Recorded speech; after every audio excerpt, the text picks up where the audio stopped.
Boa noite, pessoal. Boa noite a todos.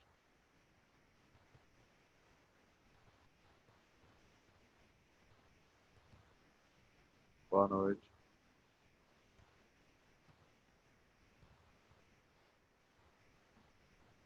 Estou com um probleminha no meu vídeo, acho que não está aparecendo. Boa noite, Giovana. Boa noite, Cauê.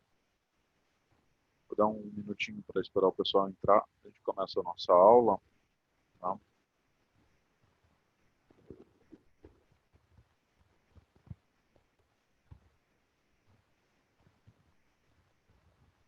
Eu acredito que a aula hoje seja o módulo 4. Vejam aí para mim, por favor. Módulo 4 da frente 2, 3.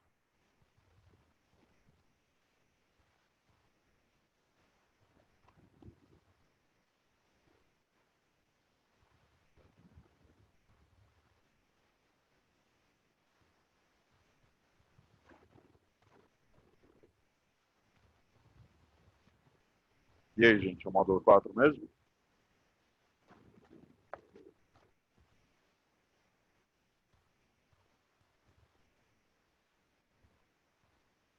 Ok, obrigado. Eu vou compartilhar minha tela com vocês. Me avisem quando vocês estiverem vendo, tá? Essa tela.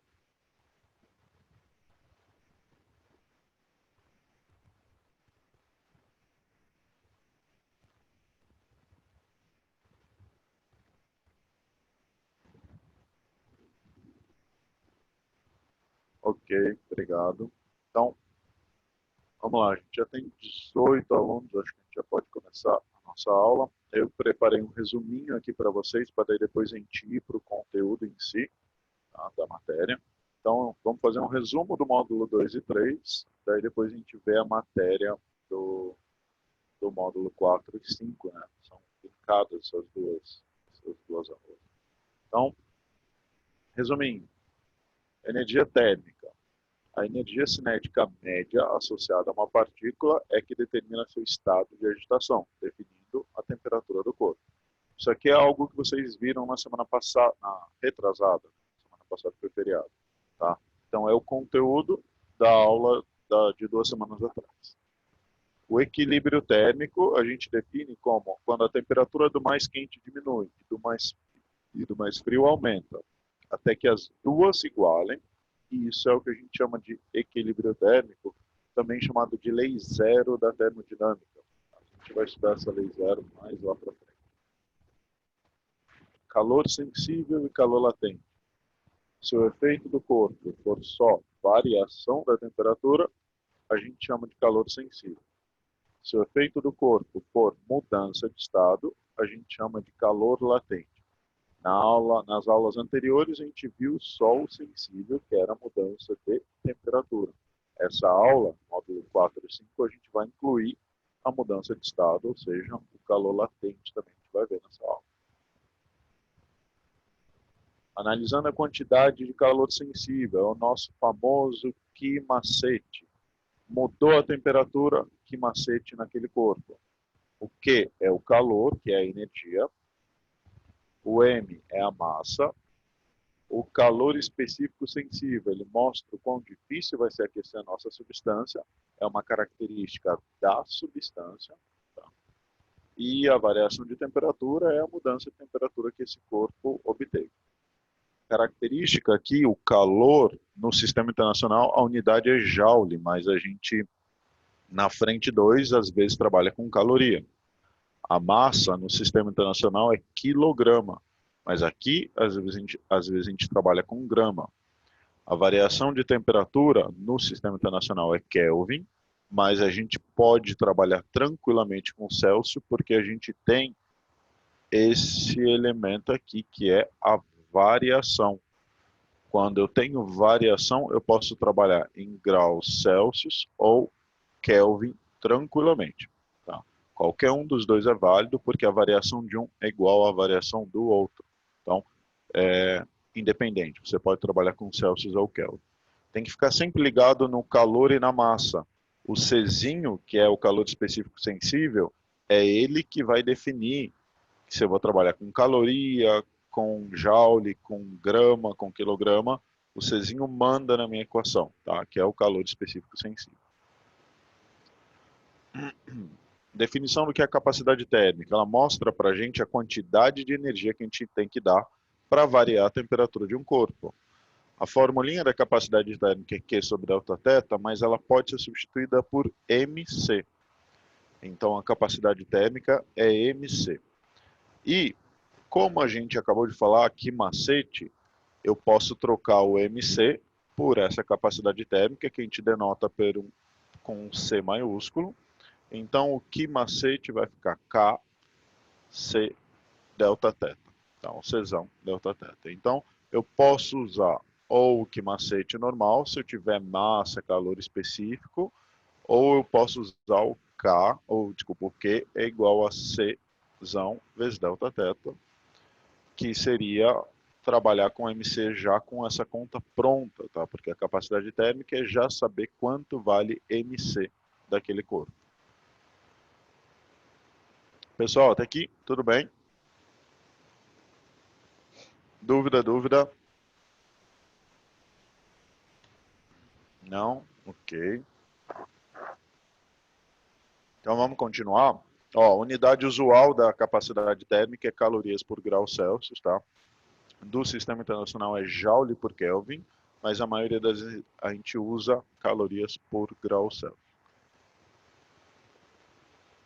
Balanço energético. A ideia do balanço energético é o seguinte: a soma das quantidades de calor cedidas por um é igual à quantidade de calores recebidas pelos demais. Então, todo mundo que recebe e todo mundo que cede, se eu somar todo mundo que recebe, isso tem que ser em módulo igual à soma de todo mundo que dá energia para o meu sistema. Lembrando, o cara que está mais quente dá energia, então ele cede energia. O cara que está mais frio, ele recebe energia térmica. Tá? Quando a gente convenciona, a gente fala que o calor recebido é maior do que zero e o calor cedido é menor do que zero, aí a gente pode falar o seguinte, ó, o somatório da energia de toda ela, de todo o calor trocado é igual a zero. Isso significa que o Q recebido mais o Q cedido, isso é igual a zero. Tá? Exemplo, quem recebe, recebe 50 joules. Isso significa que eu iria escrever aqui, ó, ele recebeu mais 50 joules. Mas peraí, quem cede tem que ficar negativo, porque o calor cedido, quem cede fica com menos energia, né? E ele vai ceder 50, então ele vai ficar com menos 50 joules. Mais 50 com menos 50, e isso dá zero. É isso que fala essa equaçãozinha aqui de baixo, tá? Toda a energia que o pessoal recebe, o cara que está frio recebe, e toda a energia que o pessoal que está quente cede, se eu somo todas essas energias, vai dar zero, porque por causa dessa convenção de sinais aqui. Ó. Quem recebe fica positivo, quem cede fica negativo. Então, se você tem vários objetos no teu sistema, eu tenho um quente e 3 frios, começa por aqui, Q recebido mais Q cedido igual a zero, coloco todo mundo que está recebendo, todo mundo que está cedendo energia. Tá? O start do exercício normalmente é aqui embaixo. Q recebido mais Q cedido igual a zero. Bem, agora, matéria nova, hein? Módulo 4 e 5, é o conteúdo do 4 e do 5. Vamos para os estados físicos da matéria. Eu tenho sólido, eu tenho líquido e eu tenho gás. A passagem do sólido para o líquido a gente chama de fusão. A passagem do líquido para o gasoso, vaporização. A passagem contrária do gás para o líquido a gente chama de liquefação. E a passagem do líquido para o sólido, solidificação. Também existe uma outra passagem que é sair do sólido para o gás e vice-versa. A gente chama de sublimação, tanto o processo para a direita quanto para a esquerda. Tá? Tem alguns livros que usam a palavra ressublimação, mas sublimação ou ressublimação não tem problema nenhum, os dois funcionam da mesma maneira. É sair do sólido para o gás ou do gás para o sólido. Exemplo, gelo seco, naftalina, tem vários elementos que fazem isso. Pontos importantes aqui, O processo que eu coloquei em azul, fusão ou vaporização, é um processo que a gente chama de processo endotérmico. Esse processo endotérmico, o elemento ele precisa de energia para que isso aconteça. Ele vai receber energia para que isso aconteça. Já os processos contrários de liquefação e solidificação são processos que eles não recebem. Na verdade, eles liberam energia. E a gente chama esse processo de exotérmico. Então, eles liberam a energia, ok? Então, é importante ficar ligado no que está acontecendo, qual é a mudança do estado físico. Se está indo para a direita, fusão ou vaporização, o elemento vai precisar de energia para que aconteça. Se estiver indo para a esquerda, liquefação ou solidificação, o, o corpo, eu vou ter que arrancar a energia dele, ou seja, ele vai liberar energia para que aconteça esse processo em vermelho. Pessoal, e aí, me respondam no chat. Tudo bem? Dúvida? Até aqui? Tranquilo? Ok, perfeito. Então, continuando. Eu tenho alguns tipos de vaporização. A gente chama de evaporação, uma delas é a evaporação e a passagem da substância do estado líquido para o gasoso, mediante um processo lento que se verifica apenas na superfície do líquido. Nessa evaporação, a água ela não chega, por exemplo, a 100 graus Celsius, ela não entra em ebulição. Tá? Ela vai vaporizar por um processo muito lento que ocorre só na superfície do líquido. Exemplo, na superfície de um lago, a água que está na superfície acaba devagarinho as moléculas vaporizando, entrando para o estado gasoso, mudando de estado, sem um aquecimento em si. Outro exemplo da evaporação, gente, é quando vocês molham a mão, sua mão está molhada, e daí você espera, você não tem onde secar, você espera um pouquinho e daqui a pouco você vê que a tua mão está seca. O que aconteceu aí? As moléculas que estão em contato com a superfície da tua mão, elas acabam devagarinho vaporizando. Elas não somem, né? Elas mudam de estado, elas vaporizam por meio da evaporação. Mas como eu falei, é um processo lento, então isso demora um pouquinho para a tua mão ficar completamente seca, mas acontece, ela não chega a 100 graus Celsius para daí depois vaporizar. O segundo processo é o chamado ebulição. A ebulição é o que a gente sempre estuda, tá? A ebulição, a ideia da ebulição é você colocar água para ferver, você dá energia para ela, ela vai chegar a 100 graus Celsius, chega a 100 graus Celsius, ela vai entrar em ebulição. É uma passagem da substância do estado líquido para o gasoso, mediante um processo tumultuoso, que se verifica em toda a massa líquida. Bem, na água que você coloca na panela e põe para ferver, quando entra em ebulição, você vê que ficam saindo bolhas o tempo todo, é um processo bem tumultuoso e acontece em todo o líquido, tá? Em toda a massa líquida. E para finalizar, são 3 tipos de vaporização, e nos vestibulares vocês sempre vão estudar, vocês sempre vão fazer a conta dessa aqui, ó, da ebulição, tá? Eu estou passando todos os tipos para vocês entenderem a diferença dos 3 elementos. A calefação é a passagem da substância do estado líquido para o gasoso após um aquecimento muito, muito, muito repentino. Exemplo, eu tenho o ferro de passar roupa e ele está muito quente. Na hora que você joga umas gotículas d'água, as gotas d'água parece até que estão dançando aqui em cima da superfície do ferro. Por quê? É tão quente que a parte de baixo da gota d'água já vaporiza e a parte de cima ainda não, ainda nem esquentou, então ela fica dançando aqui. Outro exemplo é a frigideira, uma frigideira muito quente, quando você joga um pouco d'água, você vê a gota d'água dançando, ele parece que quase que não chega a tocar na superfície da frigideira. Tá? Então, é um processo muito rápido, um aquecimento muito repentino, e acontece na parte de baixo da molécula, da gota, no caso, da gota d'água. Aqui estão, então, os 3 processos só de vaporização, é só a vaporização que tem esses 3 processos diferentes, e vocês vão sempre, no vestibular, quando estiver ocorrendo a vaporização, vocês vão estudar a ebulição. Leis gerais das mudanças de estado. Primeira lei, se durante uma mudança de estado a pressão se mantiver constante, a temperatura também vai permanecer constante. Então, se eu não mudo a pressão, a temperatura fica fixa. Tá? Nenhum vestibular vai trabalhar com mudando a pressão no momento em que está ocorrendo a mudança de estado. Então, se ele sempre vai trabalhar com uma pressão constante, isso significa que a temperatura também vai ser sempre o quê? Constante. Tá? Isso vai sempre acontecer. Tá? Segunda lei, para uma dada pressão, cada substância pura tem fixa a sua temperatura de fusão ou de ebulição. Exemplo, se eu estiver no nível do mar, sob pressão normal, condição normal de temperatura e pressão, CNPT, a água entra em fusão a 0 graus e entra em vaporização a 100 graus Celsius. Tá?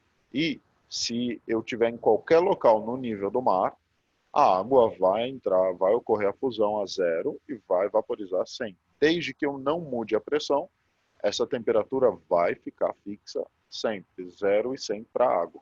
Tá? Para qualquer outra substância vai ter um valor diferente, mas para a água, 0 e 100, no nível do mar vai ser sempre assim. Então, se eu mantenho fixa a pressão, essas temperaturas ficam fixas também.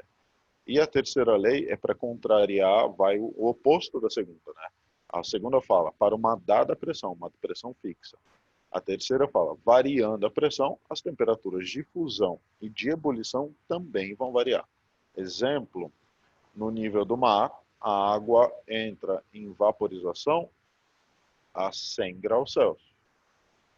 Quando eu estou em São Paulo, ela entra a 98 graus Celsius, porque eu mudei a pressão, ela vai entrar em ebulição com uma temperatura diferente. Se eu for para... Se eu mudar de local, exemplo, se eu for para Brasília, a água vai entrar em ebulição a 96 graus Celsius. Se eu for para o Monte Everest, que é uma altitude absurdamente elevada, quase 9.000 metros, a água entra em ebulição, ela vai ferver a 71 graus. Tá? Então, variando a pressão, eu tenho as temperaturas, tanto de fusão quanto de ebulição, elas também vão variar.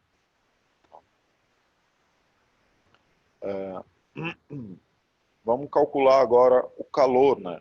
Se está mudando de estado, a gente não chama de calor sensível, a gente vai chamar de calor latente. A gente usa a letra Q, e o calor latente ele é responsável pela mudança de estado da massa de uma substância. E é o nosso famoso QMOL. Então, vocês têm duas fórmulas que regem toda a calorimetria. QMACET e QMOL. E são só essas duas. Vai ser uma mistura louca das duas, mas vão ser sempre só as duas fórmulas, QMACET e QMOL. Tá? Às vezes eu tenho vários QMACET, às vezes eu tenho vários QMOL, mas são só duas fórmulas. Tá? O Q é o calor latente, o M é a massa e o L é o calor específico latente. Ele faz meio que a função do Czinho. O calor específico sensível mostra o quão difícil é aquecer a substância. O L, ele vai mostrar também o quão difícil vai ser. Ele mostra o quão difícil vai ser mudar o estado de 1 grama dessa substância. Tá? Então, o L faz exatamente a mesma função do Czinho. Tá? Isso significa que se eu não sei qual unidade eu vou usar no Q, se é calor, caloria ou joule, a massa também, não sei se é grama ou quilograma, eu olho para o L porque o L vai me responder. Tá? Ele vai me dar um valor do L e eu vou ter como que eu vou trabalhar com as outras equações. Tá? Exemplo, o L da água de fusão, não precisa saber esse valor, tá? É 80 calorias por grama. Se ele me deu isso, eu sei que eu vou ter que trabalhar com esse Q em calorias. E eu sei que eu vou ter que trabalhar com a massa em gramas. Tá? Se ele me deu essa informação em calorias por grama, significa que eu vou ter que usar Q em calorias, vou ter que usar a massa em gramas.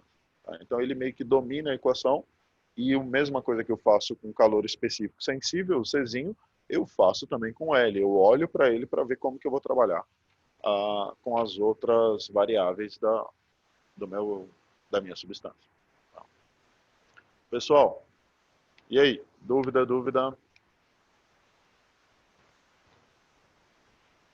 Se vocês estiverem com dúvida, quiserem perguntar no chat aí, se não, caso queiram falar mesmo, eu libero o áudio sem problema nenhum. Só tirem dúvida, por favor, tá? E não se preocupa que a sua pergunta, qualquer pergunta que você faça, eu não vou falar o teu nome, eu só falo a pergunta para os colegas de vocês entenderem o que eu estou respondendo e não vou falar nome nunca de vocês, tá? Bem, então, que macete ou que mole? Que macete para mudança de temperatura, que mole para mudança de estado. Agora, vamos olhar para a curva de aquecimento da água. É normal um vestibular colocar uma curva de aquecimento. Então, vamos entender o que é a curva de aquecimento.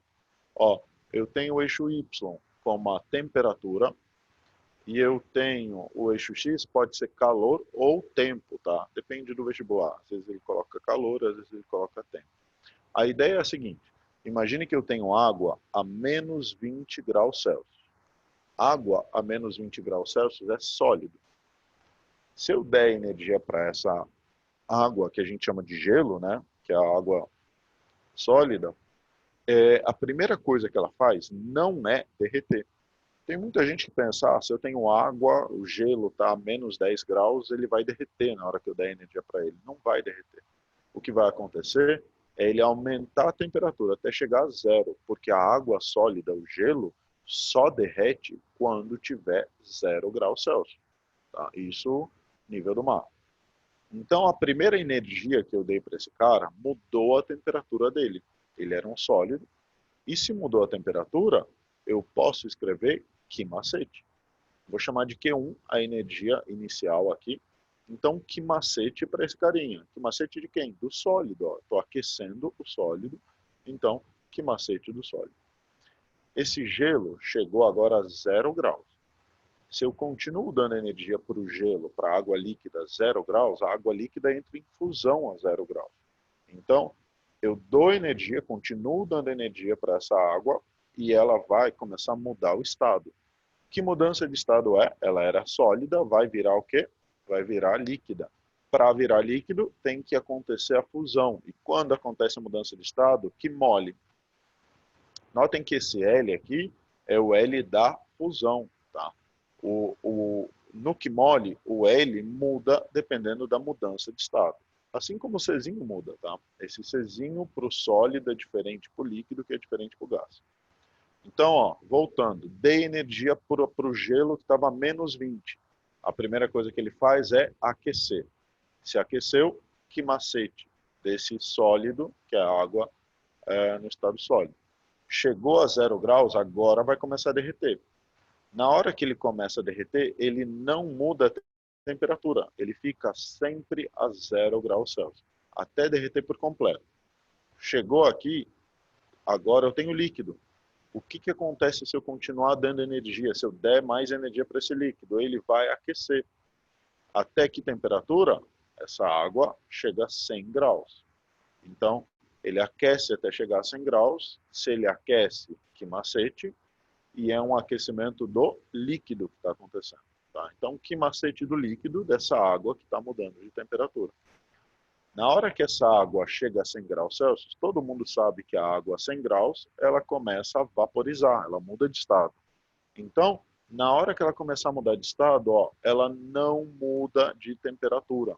Ela fica a 100 graus Celsius, fixa ali a 100 graus Celsius e muda de estado. Se muda de estado, que mole.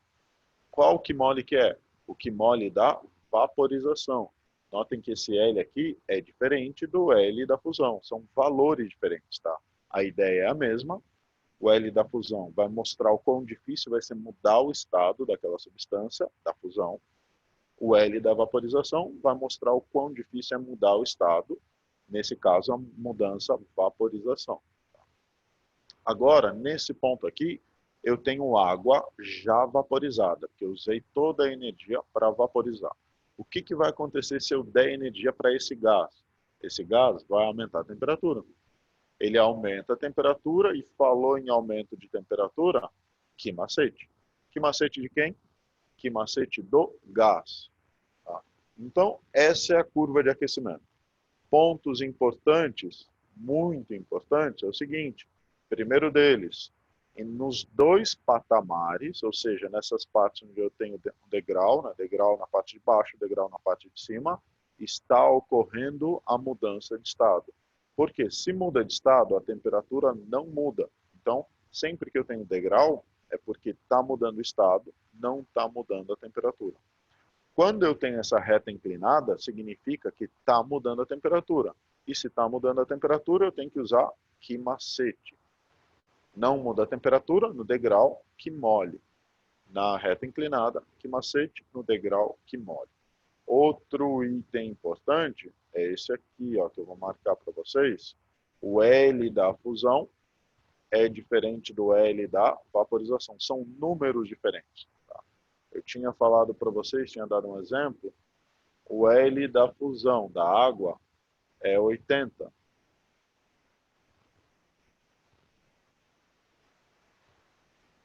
O L da vaporização da água é 540. É bem mais difícil vaporizar que não fundir. Então, eu preciso de muito mais energia, mas notem que eles são valores bem diferentes, tá? E qualquer outra substância, os valores vão ser diferentes. Outro item legal de vocês tomarem nota é que na hora que eu olho para o Czinho do sólido, ele é diferente do Czinho do líquido, que é diferente do Czinho do gás. Tá? O Czinho da água sólida é 0,5. O Czinho da água líquida é 1. E o Czinho da água no estado gasoso é meio também. É igual ao do sólido, mas nem todos os outros elementos vão ser diferentes. Tá? Então aqui é 0,5, aqui é 1 e aqui é 0,5, então eles são diferentes. Pergunta, professor, pode dizer que quando a substância está nessa curva, ela está em dois estados? Não, não. Ela só pode, desculpa, na curva, na reta vermelha, se você estiver me perguntando na reta vermelha, sim, tá? Pergunta do colega de vocês. Você pode dizer que quando a substância está nessa curva, ela está nos dois estados? Ó, se eu estiver na reta vermelha aqui, era sólido, aqui eu vou ter sólido e líquido, tá? Porque ele está começando a fundir. Então está ocorrendo a fusão, eu ainda tenho sólido, mas eu ainda tenho líquido. Aqui em cima, eu tenho era líquido, agora eu vou ter líquido mais vapor, mais o gás, tá? Porque já está começando a vaporização, mas daí aqui embaixo eu só tenho sólido, aqui nessa reta crescente eu só tenho líquido, aqui eu só tenho o gás, tá? Agora no degrau 1 e degrau 2, sim, eu tenho dois estados, sólido mais líquido, que está derretendo, mas ainda não derreteu por completo. E aqui está vaporizando, mas ainda não vaporizou por completo, tá? Então, se a curva que você está falando for esse patamar, os dois em vermelho, sim, tá perfeito. Isso mesmo, tá?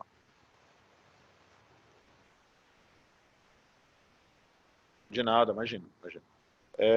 Pessoal, e aí? Tudo bem? Dúvida?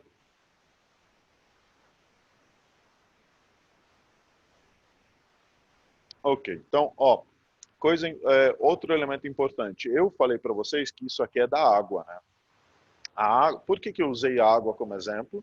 Porque todo mundo sabe qual é a temperatura de fusão da água, é 0, e todo mundo sabe qual é a temperatura de vaporização da água, é 100 graus. Tá? São números fáceis da gente lembrar. Se não for a água, se for outro elemento, o desenho vai ser exatamente o mesmo, idêntico. A única diferença é que não vai ser 0 na fusão e não vai ser 100 na vaporização. Mas o desenho, a reta crescente, o degrau, reta crescente, degrau, reta crescente, vai ser sempre a mesma coisa. Tá? Então eu preparei um outro desenho aqui para vocês, para qualquer outra substância, um aquecimento geral. Vai ser assim, ó. Ela vai estar mais abaixo do zero, ou mais acima, vai estar acima do 100, a vaporização, ou mais abaixo. Então, para qualquer outra substância, o desenho vai ser o mesmo, a ideia vai ser que macete no primeiro trecho, que mole no segundo, que macete no terceiro, que mole no quarto, que macete no quinto. Só que ela vai estar em posição diferente, mas o desenho vai ser sempre exatamente igual. Tá? Só a posição da temperatura de fusão e da temperatura de vaporização que vão se modificar. Tá? Para qualquer outra substância, vai ser sempre a mesma coisa. Tá? Pessoal, esse é o último slide, daí a gente já vai para exercício. Perguntam, dúvida. Se alguém não conseguiu copiar, me avisa que eu volto, tá? Me falem, tá? Se vocês estiverem tirando print é um pouco mais rápido, mas enfim. Quem estiver copiando e não tiver conseguido copiar, me avise, tá? Bem, então, já que ninguém se pronuncia, vamos para o próximo slide, vai ser daí exercício. Página 26, todo mundo, exercício da aula 4. A diferença entre o conceito de calor sensível e calor latente é que o primeiro, vamos lá, calor sensível, ele é responsável pela mudança de temperatura. Calor latente, ele é responsável pela mudança de estado. Isso dá para a gente a alternativa D. Então, a diferença entre os dois é que o primeiro está relacionado à temperatura e o outro à mudança de estado. Então, alternativa certa, letra D, do primeiro exercício. Dúvida, gente? Calor sensível muda a temperatura, calor latente muda o estado. A fórmula do calor sensível é que macete. A fórmula do calor latente é o nosso famoso que mole. Então, que macete ou que mole. Dúvida? Posso passar para o próximo exercício?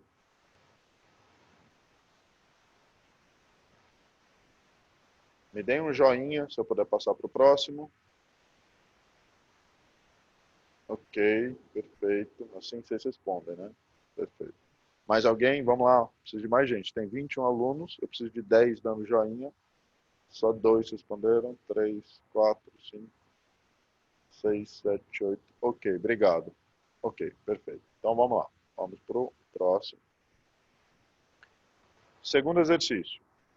O gráfico mostra a temperatura de 100 gramas de uma substância inicialmente no estado sólido, em função da quantidade de calor absorvida. Ó, gente, ele deu uma curva de aquecimento. Tá?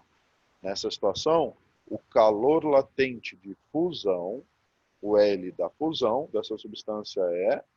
Deixa eu colocar o desenho aqui para a esquerda e vamos trabalhar em cima desse desenho. Primeira coisa importante que eu vou marcar para vocês é o exercício falou que ele está no estado sólido. Então, o primeiro trecho é um aquecimento do sólido e o segundo trecho é a fusão.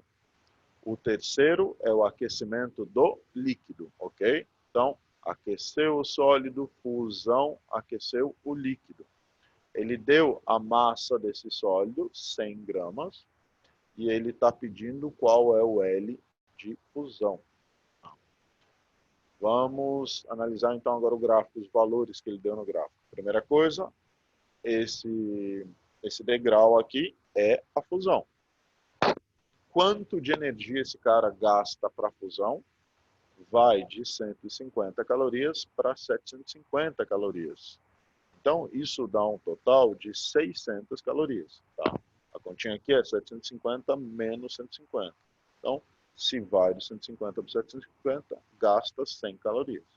E como ele está pedindo o L da fusão, a primeira coisa que eu vou fazer é escrever o que mole de quem? Que mole da fusão. A energia, o exercício, eu consigo tirar ali do gráfico, né? Aquela parte verde. Então, eu tenho esse cara aqui. A massa, o exercício me deu no enunciado. Acabou o exercício. Só substituir o Q, substituir a massa, a gente acha o L da fusão. Então, ó, Q é 600, que a gente tira do gráfico. A massa vale 100, o L da fusão é o que eu quero. Daí, gente, ó, uma coisa que você tem que sempre ficar antenado. Eu coloquei a massa em gramas aqui, tá?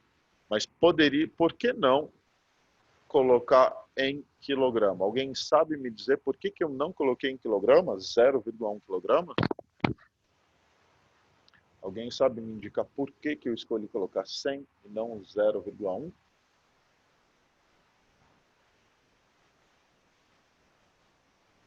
E aí? Por causa do calor latente, porque ele está pedindo, ele está pedindo calor latente. Perfeito. Ó, o que responderam aí, que tá é uma resposta precisa, é o seguinte, ó, olhem para as respostas, está em caloria por grama.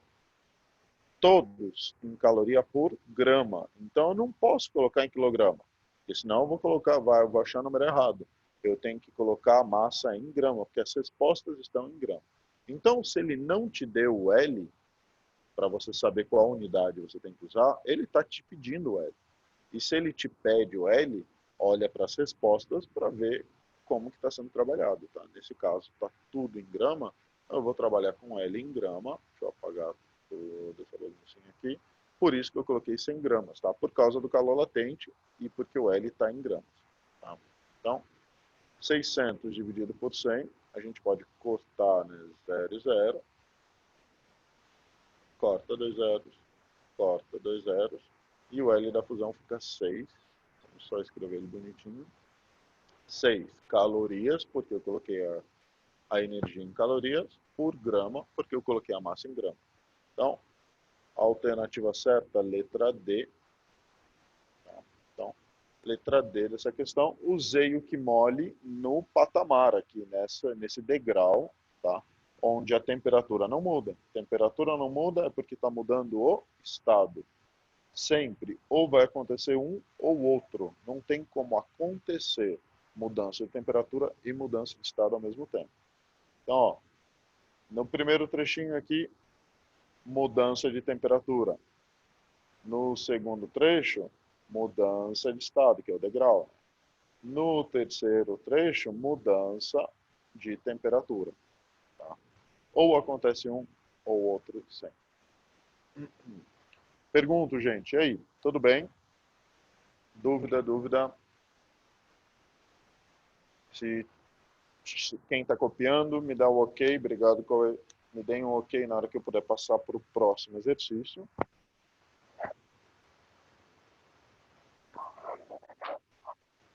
Ok, obrigado, pessoal, por responder. Vamos para o próximo, então. São quantos exercícios? São 3 só. Ok, só 3. O derretimento do gelo das calotas polares é um dos problemas provocados pelo aquecimento global.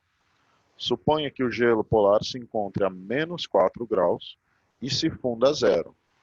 Considerando o calor específico do gelo, Czinho do gelo, 0,5 calorias por grama grau Celsius.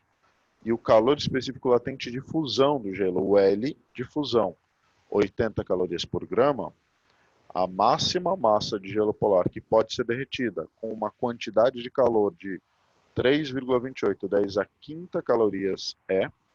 Então, o que o exercício está pedindo é o seguinte, ó. Eu tenho um certo gelo, ele está a uma temperatura de menos 4 graus, e eu sei o calor específico sensível dele, o Czinho, e eu sei o L de fusão. Ele pede para mim qual é a massa de gelo que vai ser derretida. Tá? E ele deu a energia. Ele falou, ó, a energia que esse gelo vai ter para aquecer e para derreter é 3,28 vezes 10 a quinta calorias. Primeira coisa que você tem que levar em consideração é o gelo está a menos 4, mas ele só se funde a zero. Então, na hora que eu for colocar aqui a energia total, ela vai ser usada primeiro para aquecer o gelo, depois para ocorrer a mudança de estado. Aquecimento do gelo é o que macete. Aqueceu, que macete, mudou a temperatura, que macete. A fusão é a mudança de estado, então que mole. Então, ó, toda a energia que o exercício vai dar para mim, eu vou usar para aquecer e para fundir esse gelo. Tá? O Q total ele me deu 3,28 vezes 10 a quinta. A massa desse gelo eu não sei. O calor específico sensível ele deu, né? E vale 0,5, tá? Que é o Czinho. A variação de temperatura é de 4, porque para o gelo derreter, ele tem que aumentar 4 graus Celsius, então 0 menos 4. Tem que sempre pensar assim na variação de temperatura. Aumentou a temperatura, a variação vai ser positiva. Diminuiu a temperatura, a variação vai ser negativa. Tá? Aqui eu tenho massa de novo, que é a massa do ml, né, do que mole, e o 80, que é o calor latente de fusão. Deixa eu até colocar com a cor certa aqui no enunciado. Ó, calor específico latente de fusão, 80 calorias por grama. Tá? Bem, pessoal, a única variável que eu tenho é a massa, então é só fazer essa conta e a gente matou o exercício, ok? 3,28, 10 a quinta, meio vezes 4 é 2 e 80. Então fica m vezes 2, m vezes 80.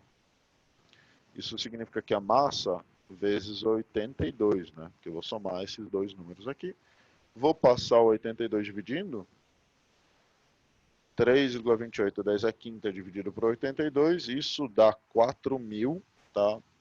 A divisão parece chata, mas no final das contas é só dividir por 4, vai dar 4, tá?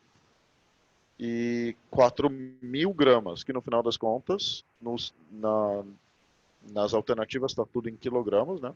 Então a gente colocou letra D, 4.000 gramas ou 4 quilogramas, resposta final do exercício. Pessoal, opa, desculpa. E aí, dúvida? Eu vou apagar tudo que eu fiz, todos os rabiscos, só para vocês, quem estiver tirando print, ficar com tudo limpo aí. Tá? E me deem um ok na hora que puder finalizar. Ok, perfeito.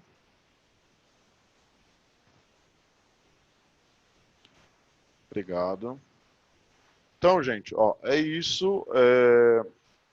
Acho que não tem mais nenhum exercício, né? Deixa eu ver. Não tem. Só porque chegou. Desculpa. Deixa eu ver uma pergunta aqui do colega de vocês.